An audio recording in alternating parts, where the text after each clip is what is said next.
I had a CAT scan, and that's when they found a mass in my brain.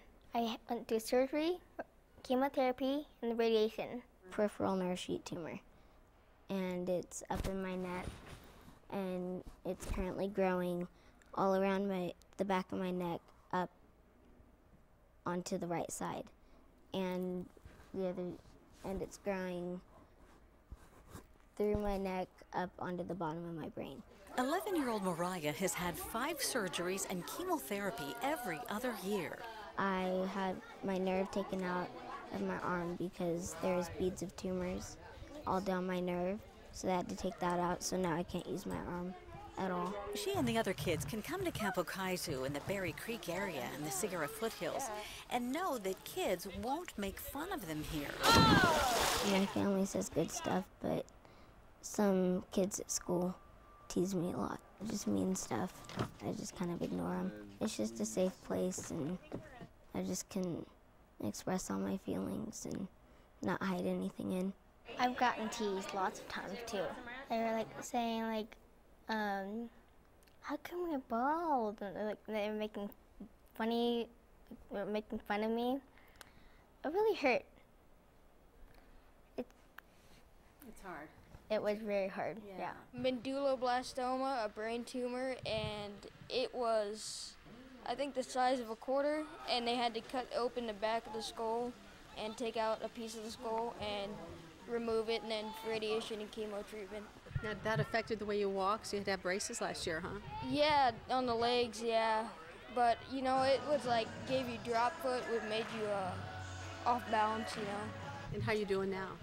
Better, you know, I can walk without the braces. You have the same scar that Nick has. That's correct, yes. Yeah. Do you mind if I see it? Yeah. Yeah. It's nice and tidy. He came to camp even though he had just started chemotherapy that made him sick to his stomach and too tired to walk. Yeah, I'm getting sick every day, and then doing archery and boating, which is fun, and coming back for lunch and being chauffeured everywhere, so that's nice. You know, it's amazing to see someone else that has the exact same thing as you, but in an earlier stage, you know, giving them some advice, you know, and things to watch out for. The carts that chauffeur some campers around were donated years ago, but they're wearing out. The thing you mentioned about the brain tumor patients is apropos of this. As you can see, they are more likely to have neurological deficits, require transporting around here quite a bit. Nice job. John Bell and Dr. Mike Amelon are co-founders of Camp Okizu. Oh, yes! John says the $5.5 million they borrowed 8 years ago to buy this 500-acre property and build the camp is now down to $3.3 million. Big improvement, but unfortunately means a very, very large payment every year on the principal. So they cut costs where they can and rely on a small paid staff plus 600 volunteers to keep things going. They don't want to cut any camp programs. Dr. Mike is a bone marrow transplant specialist. He says the encouraging news for children with cancer these days is that the cure rate is around 80%.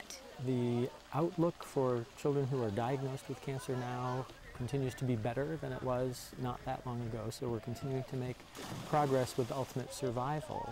The way we're doing that continues to be to get more and more aggressive about the way we treat these kids. They pay definitely a high price. They're in the hospital a lot. They have a lot of side effects, but a lot of the side effects are just temporary things associated with the treatment and go away. Some kids love Camp Okizu so much that they actually volunteer to spend a week here washing dishes. They're called the dishies. A dishie is someone who's under 18 that basically helps around the kitchen.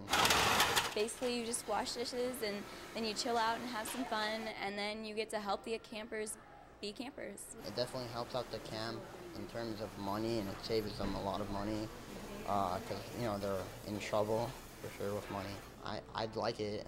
I really like volunteering. The dishies have each had their own battles with cancer. I was born with a brain tumor. I had leukemia. I had a brain tumor. Why do you do it? Because I love camp. I'm coming for 9 years, and I just want to give back. Some of the volunteers come from local schools to complete their community service requirement. I also want to be either a pharmacist or a doctor in the future, so I thought this was a great way to kind of learn the field and see the kids. I'd say come here, check it out, see if you like it. I want to be counselor next year if I'm going to apply, but I'd say go for it. Queen Parmina, you shall be awarded 1 point for the purple. Daniel is a longtime counselor. He went to siblings camp when he was younger. My brother was diagnosed with osteosarcoma when I was 8, he was 10, and he passed away 2 years later when I was 10 years old. I don't know what I would have done without SIBS camp. I don't know where I would be in my life, but I don't think it would be as bright as it is now. Daniel is a double major in psychology and sociology in college and tries to fit in as many weeks as possible at Camp Okizu. I couldn't imagine being anywhere else during my summer. This is just the most magical place I've ever been, and I really love kind of creating this atmosphere for the kids. Brilliant, I say. The word Okizu comes from the Sioux Indian language. It means unity, to come together, to heal from a hurt, to make whole. Camp Okizu embraces and lifts everyone who passes through here.